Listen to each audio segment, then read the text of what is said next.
Ladies and gentlemen, welcome to another episode of the NoFeelPodcast. We have a special guest here with us today, the man, the myth, the legend himself, Mr. NoFeel, Chad Treadaway. Yeah. Thanks for jumping on, Chad. Yeah. Thanks for having me, boys. Yeah, absolutely. Hey, this is the one. This is the pinnacle one that I've been waiting on. Is it? Oh, for sure. Yeah. Out of all the guests we've talked about, this is the one. This is the one I'm pumped about. I'm in. I'm in. Besides the crap behind me. That was done on purpose. We're actually going to move that after this. I don't blame you. It's actually always been a childhood dream for Chad to be that close to the burnt orange. So this is a big moment for him. Long time coming. Yeah. It's one of the worst flags I've seen in a long time. Well, I grew up hating them anyway. It doesn't matter. I mean, it's that simple. That's right. Yeah. People hate greatness. Yeah. They weren't real great back then either. Reds beat them. That's right. Triple off Burt Hooten, World Series. There you go. What do you got? Why don't you just give him the intro? So, Chad, let's kind of start with this. You know, where did you come from? I know you came from a baseball background. Just kind of give us that rundown to start off with. Come from Reggie. My dad, obviously, coached at Pan American University back in the day in South Texas.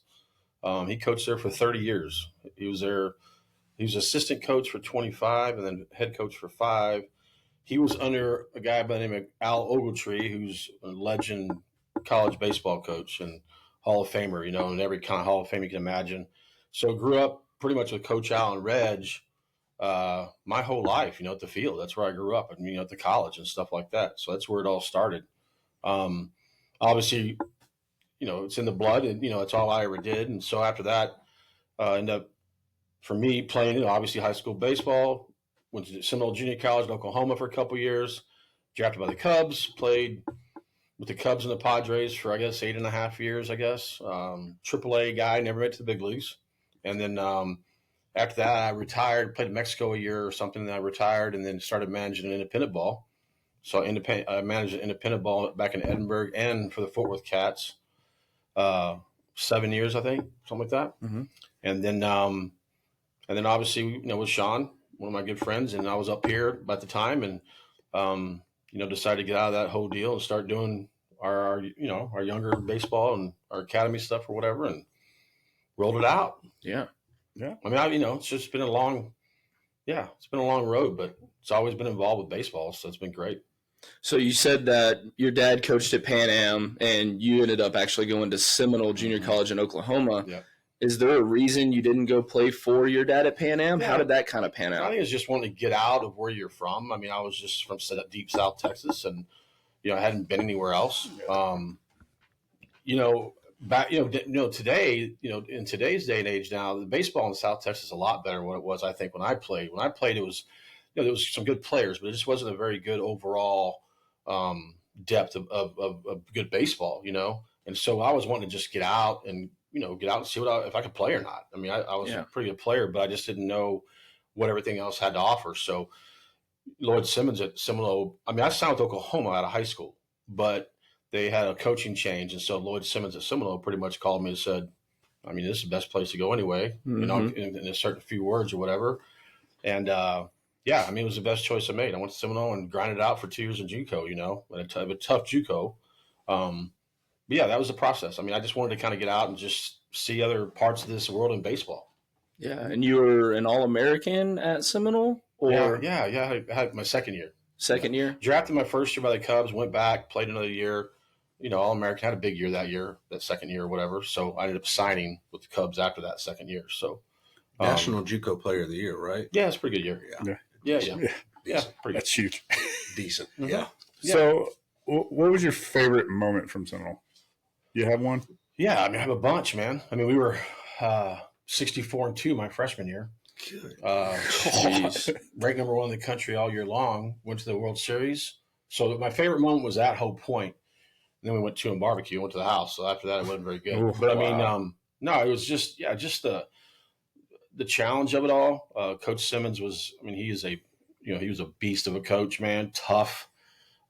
He still scouts now for the Royals, man. I see him all the time and love him to death. But he was a big part of, my dad obviously, but Coach Simmons was a big part of molding me. I think my mental side of the game a little bit of just being, just tough and grinding it out. And compete type of deal.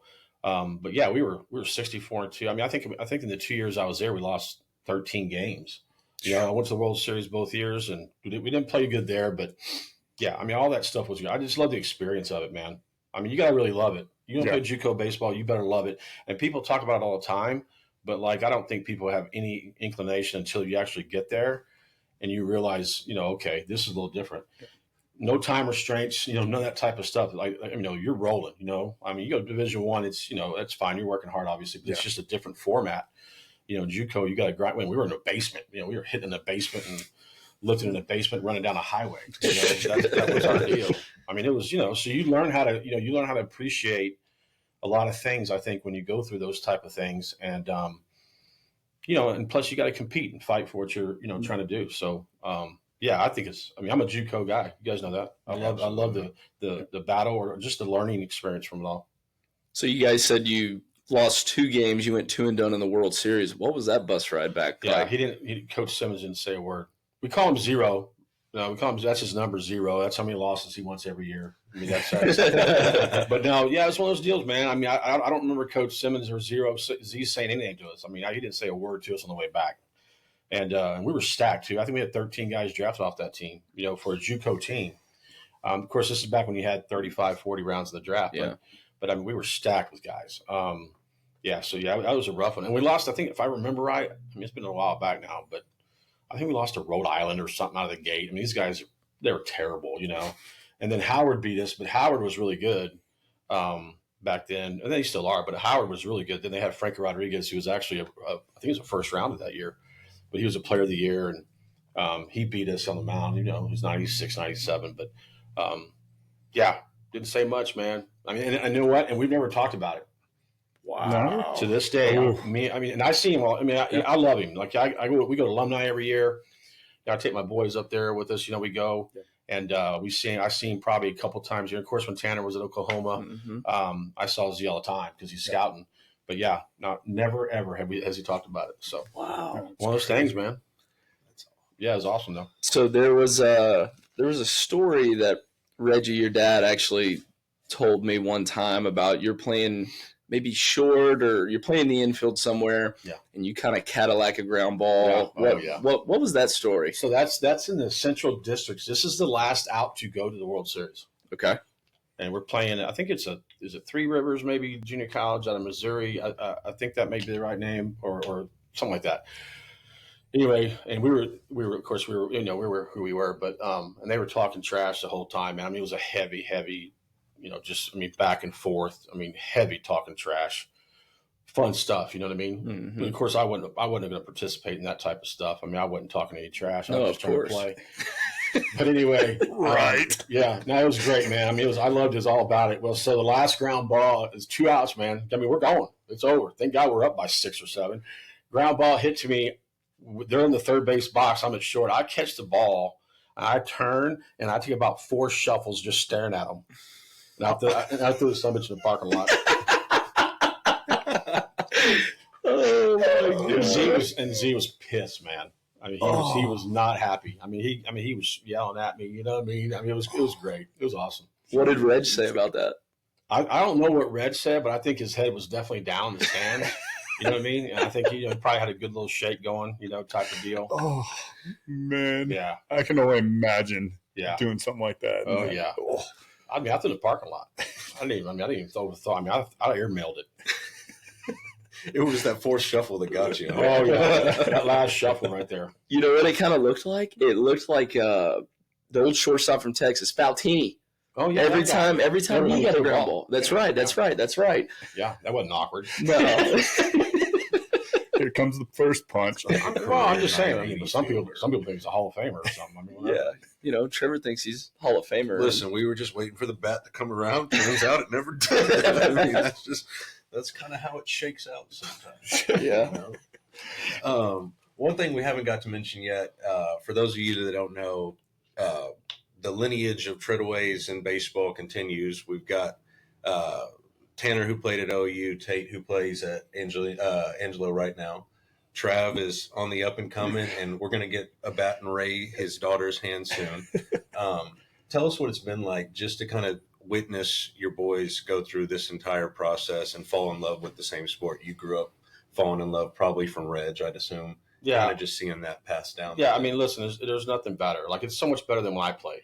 Yeah. You know what I'm saying? I think when I played, it was you play kind of for your dad in a way. I mean, I wanted to like do well for him and represent him, but like, when you get to see your boys, get a chance to play college baseball, and at a high level, it's even better.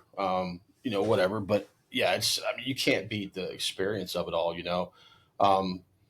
But they worked, right? We saw them come through our organization with the Cooperstown, Cobras, and they worked, and Sean, and all of us. I mean, everybody's had a play in what they've done, and it's been fun to watch them, just do their thing, man. I mean, Tanner's experience in Oklahoma going to the World Series was phenomenal. That month going to the World Series is the best month I've had, I think, ever in baseball. Because I mean, I was watching Tanner and Tate both at regionals, super regionals, 2 World Series, all within a 3.5 week period. You know what I mean? Like it was phenomenal, man. I mean, it was so much fun. And of course, that they played well and they contribute, and they're on the field and have done some good stuff too. But yeah, you can't beat the feeling or just the enjoyment of watching them play, especially when they were playing well. I mean, it's hard when they struggle. A little bit, but it's just so much fun. And I think Trav's gonna be better than both of them.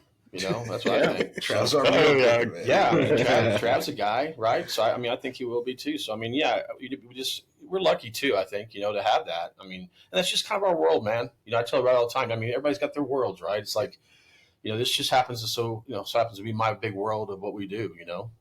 But yeah, and to be able to do those things, awesome. And they've had some great people, great coaches. Always, of course, Papal's has been with them ever since the beginning, which, there's nothing better than that. I mean, I think having him be able to take that journey with us, yeah, you can't beat that. It's awesome. Yeah, it's awesome. Yeah, I literally had a conversation with Reg the other day about how he was on the edge of his seat during Tate's at bat, watching it on just a TV, how he is with that and where he is. Oh, yeah. That's awesome. I mean, yeah, he'll call me. Like, I may be at Tate's game in Angelo, and I'll do a phone call. Well, that was a pretty good swing, And I'll be like, yeah, you hit that one pretty good. Or me go the other way. Like, he needs to swing it back, So it's great, man. I mean, it's fun. It's fun. It's always part of that conversation, right? I mean, it's, and if you love what we do, in the baseball world, you can't beat it, right? I mean, again, you can't put me in other worlds. I don't know a whole lot much about nothing else, but like that part of it's really great.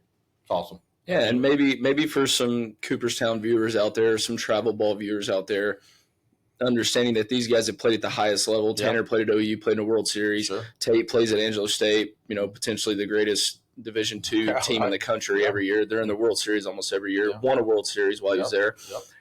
They didn't play a AAA majors type team when they were going up through travel ball. They played AA. They got the reps in, and they went from there. Yeah, there's no doubt about it. I mean, I think that's where, I think with what we do, and anytime I have conversations or if I need to have a conversation with parents or whatever, or players or whatever, I just don't get caught up in all that a whole lot. I mean, I think that, Tanner never was a big perfect game guy because he was never physically ready to be a perfect game guy. So, I mean, he didn't have any kind of rankings or nothing because I just knew he just wasn't ready. Right. And Tate wasn't either. I mean, so we didn't push all that a whole lot because we just knew it wasn't the most beneficial thing for him, really.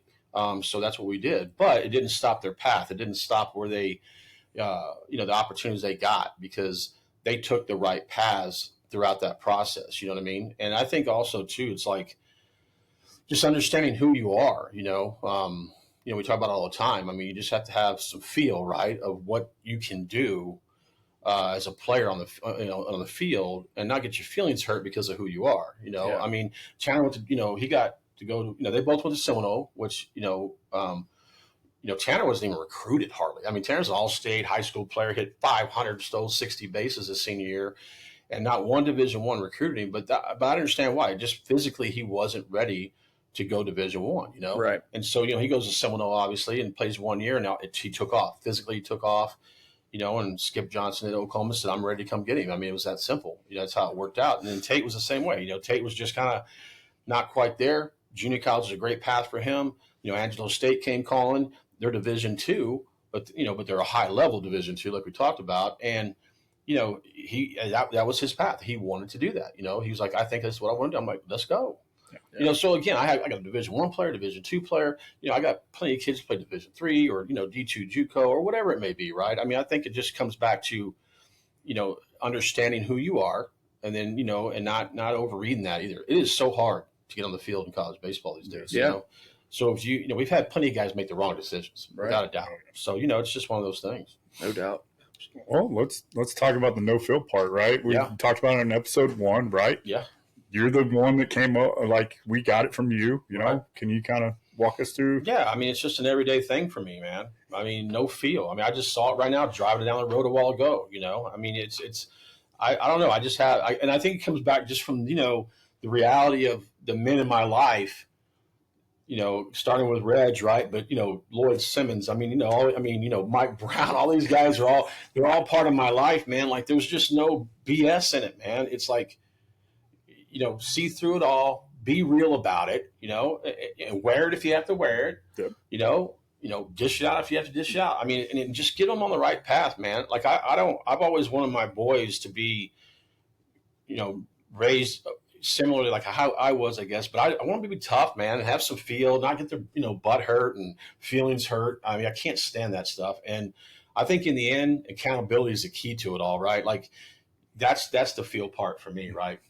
And then, we push that a lot with our guys, right? I mean, and listen, we may have lost some people doing it. I mean, maybe, I'm sure we hurt some feelings at times, but I think we've also really helped so many kids like see it a different way. You know what I mean? And definitely like turn a corner. I mean, we got some younger kids we've had, they're younger, who are older now, that I think when they were younger, you had to be real careful how you approach things with them.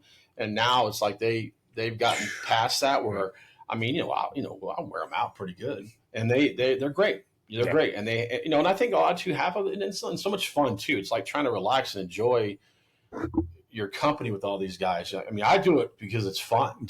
Now sometimes there's no doubt though I'm serious about it. You didn't have any feel yesterday. You know what I mean? You don't have any feel on a daily basis. You know what I mean? You struggle a lot. So the bottom line is, but we lay it down on a serious note, but at the same time, man, it's to have fun too, because it's like I just enjoy the company of our world. You know what I mean? Yeah. A lot. I can't relate with a lot of people, but when you get people within your circle that kind of get it, yeah, man. I mean, that's just fun to me. I just enjoy the heck out of that. Well, my part of it is like on the other end, getting told I have no feel, right? Is the moment where it's the accountability part where I clicks in my head where I'm like, all right, I gotta get it together, right? I messed up. I messed up. Yeah. So I like that part. That's what I love about it in our world. Yeah, I think so. I think that's again right. And I mean, I have it too. No, mine's small.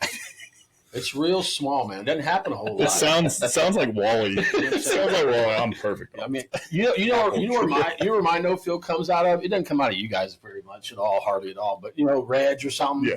There'll be a little no feel there. Yeah. For sure. Oh yeah, he'll throw it at me a little bit. And I love it when I do it to the kids because I've learned it from you, and I do it with my kids, and you can just feel, you can see it just turn. Oh yeah. Where it's like, oh, it's an accountability part right here. Okay, I got to figure it out, right? Without a doubt. Yeah. I think the best part of it too, I was actually talking, I don't remember if it was Taylor or Mom or who we were talking about, and it was the day after the rake thing. For those, the rake incident goes down in Cooperstown history. It's notorious.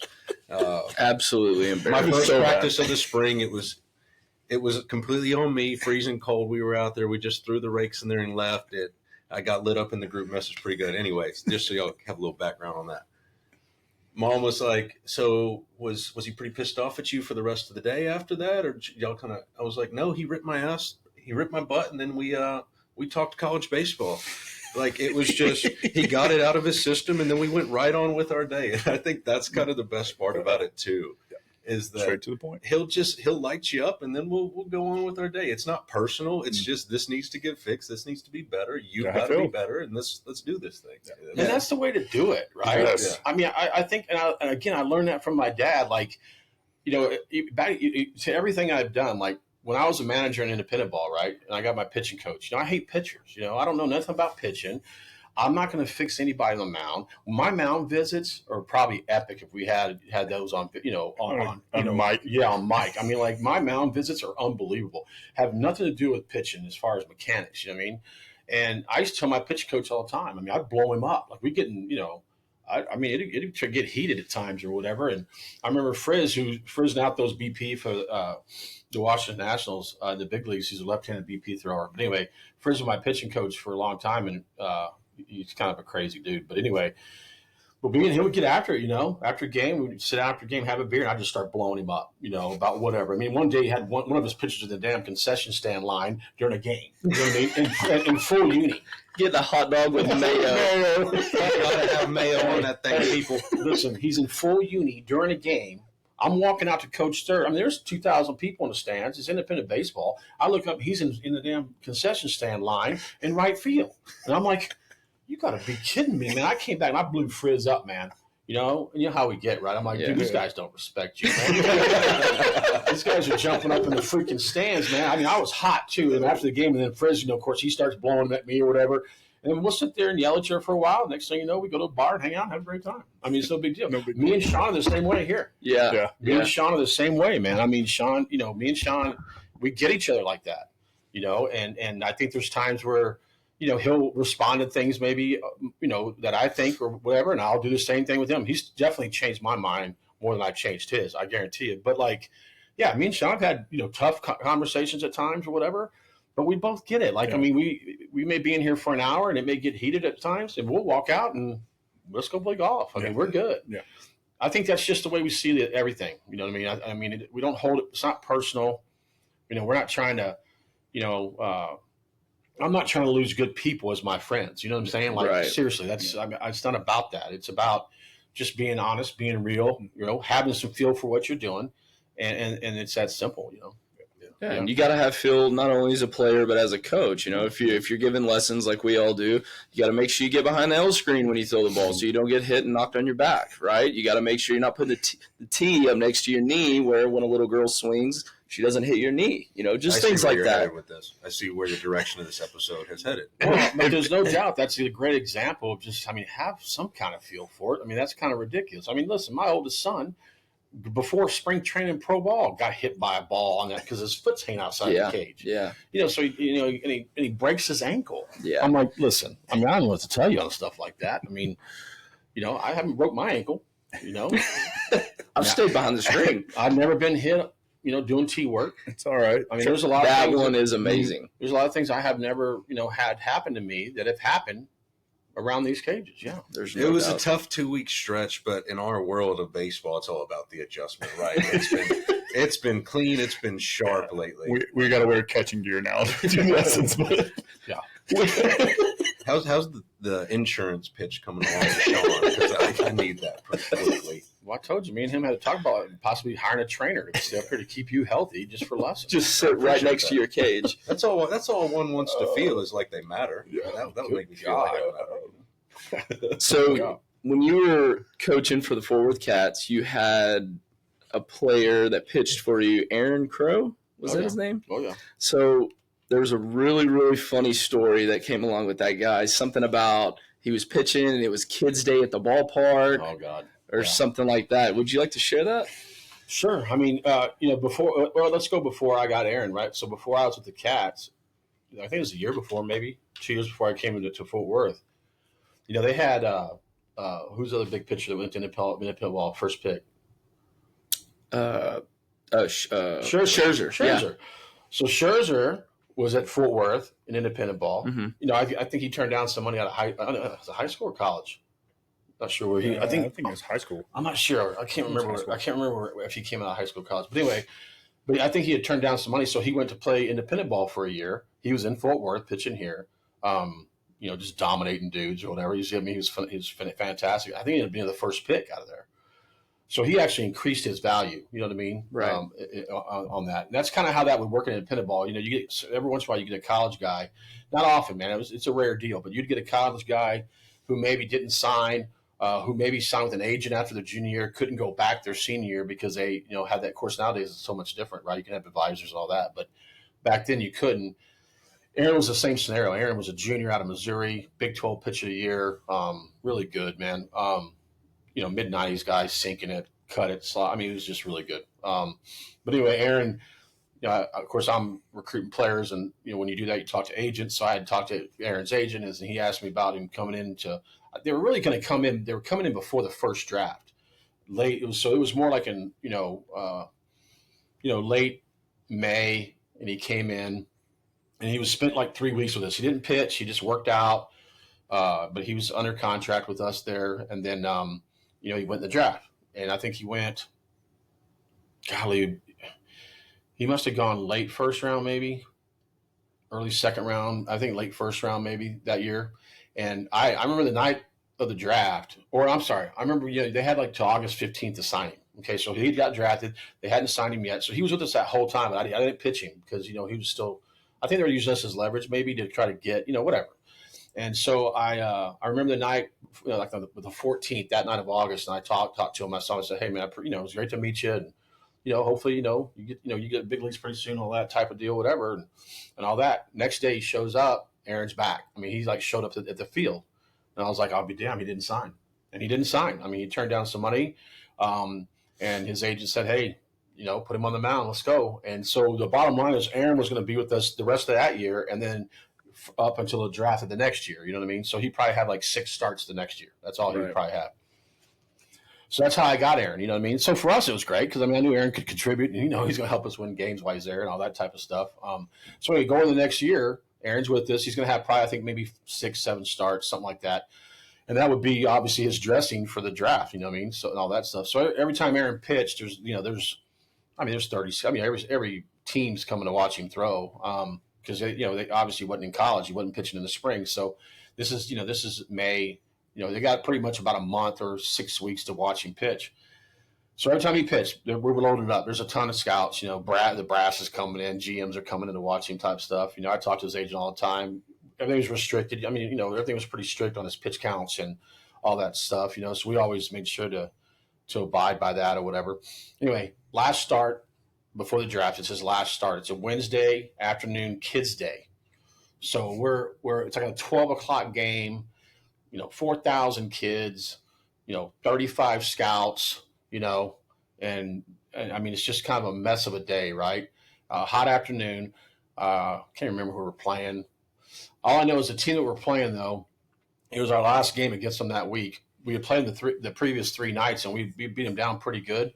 But I don't know how many guys been drilled. I mean, I had probably like 5. I mean, I think every night, we had 3 to 4 guys get hit. You know what I mean? They were hitting them. Jeez. And the night before, we were in the 9th. And I remember I got 3 guys hit the 9th. And that's when I started realizing, like, are these guys freaking throwing at us or what? I mean, I was starting to get pretty pissed off about it, to be honest with you. So obviously after the Tuesday night before that game, I'm blowing Frizz up in the meeting, after the game, I'm blowing Frizz up because we're getting freaking smoked all the time. I got nobody going down on their side. So I'm pissed off about it. I'm like, listen, I'm sick and tired of this.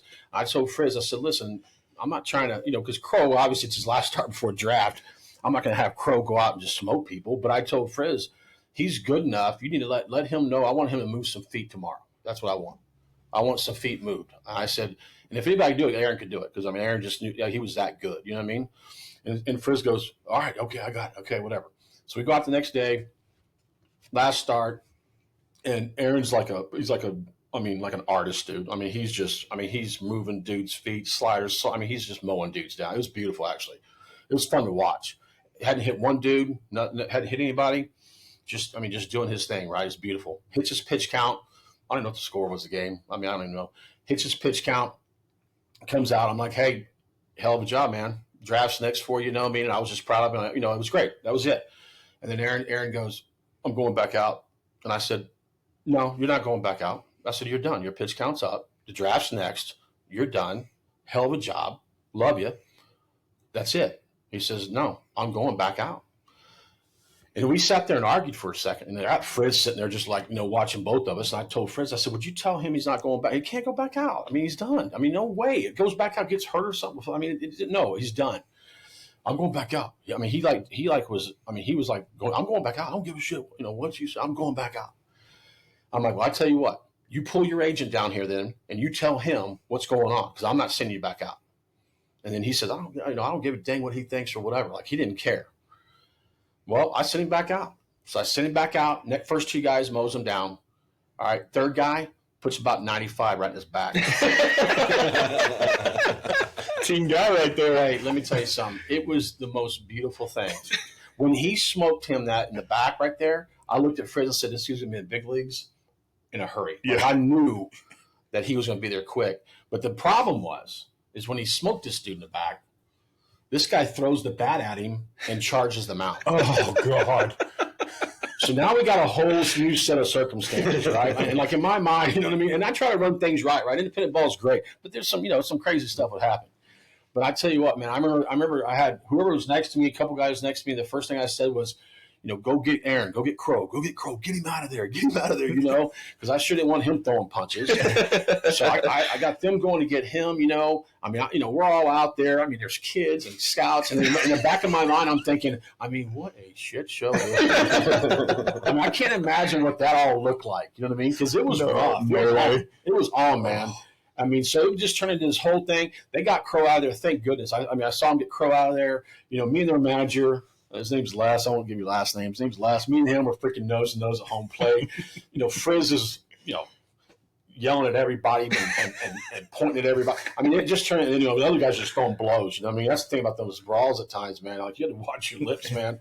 It would get a little rough. But, yeah, it was insane, man. And we got done. Thank God he was, didn't get hurt. And, he ended up going higher in the first round with the Royals, signed. Ended up pitching in the big leagues, like a year later. He was hurt a lot. I think it was just more of an injury thing for him, but he got there quick and just couldn't stay healthy. But it was awesome.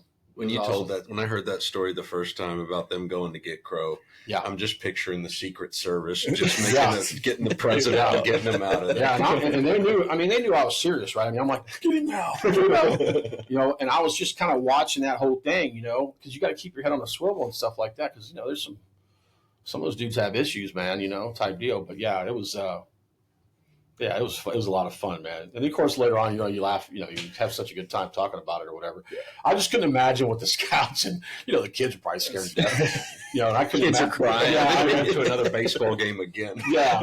Yeah. So there's no telling. I'm sure the scouts are just going like, there's no telling what those guys are probably thinking, this is independent baseball, boys. So anyway, yeah, it was good. It was fun, man. It was awesome. Good experience. That's cool. Well, I want to thank you for jumping on with us, man. I really do. In my opinion, we're going to have you on as much as we can. Yeah. You're right here, so that's the best part. So all the time, man. Yeah, for sure. And I want to personally thank you. I can't thank you enough for what you've done for my kids, right? Being in, and kind of a voice in their ear, for the baseball side of things. So I'm pumped about that for the future and everything like that. Yeah. And It's I know these guys. deep. It's getting real deep. I don't get to have these type of conversations with Chad. Yeah. So No, but it's real, right? Yeah, it is. It's real. And I think we love these boys, man. Yeah, so it's part of that. The real reason I do it is because I get to thank them here, but our viewers, they want to say the same thing, but it's just lesson after lesson after lesson, so it's hard to kind of do that. Yeah. Stuff. So it's a lot. I know from being a dad and having them with you, that's the best part. So I just want to give you that. Yeah, if we're getting deep, Chad, Chad, thank you for the opportunity, introducing me to some of my best friends. This place has changed my life. Yeah. And I wouldn't be here without Absolutely. you. Seriously. Love Thank you. Love it. I got one last question. Oh, here we go. If you could give Trevor some advice for this weekend to possibly go win some games, what would it be? What does he have to do better? He has to do better? Yeah. I think that the squeeze bunt idea of getting the ball down, right, is the biggest part. And maybe some of your pitching decisions, get it lined up right. I agree. Trev's going to win some games. Yeah, he is. Trev's fine. Yeah. We're going to get it rolling. Hey, I'll say what also help you, too, is like when you don't win a game, don't get so worked up about it. Relax a little bit. It's all right. Yeah. I can't turn that off. But that's part of that's like if you go out and go for 5, you know what I mean? You just got to drop it off and reset and go from there. Yeah. Don't think about wearing that hat on the field. I'd never worn this hat on the field. Don't do that. You gotta watch Don't do that for I haven't lost a summer game since I've been here. I tell everybody all the time. It's so simple. If we lose a game, I give it to Reg. Hey, Reg gets the loss. Assistant coach gets the loss. Hey, the summer that I filled in one game for you and lost because we had 2 errors in the last Oh, day. yeah. I never heard the end of it because he came back, him and Reg, and never lost a game. Yeah, Bobby took that team too. Bobby got wore out. I got wore out. Yeah, we won like 17 in a You row. had 17 in a row. Yeah, Hall of Famer. What's the problem? Hall of Famer. It's hard to back that up. It Yeah. is. It's really hard to back no that doubt up. about it. All right. Well, Yeah. I mean, agree. I can't. I'm so stoked about this episode. I can't wait for people to see it. That's my opinion. Yeah, So no doubt. Thanks, Chad. I appreciate it. yeah, it's All right, awesome. boys. All right. Appreciate it. Yeah. All Love right. it. All right. We'll see y'all Thank you later. guys.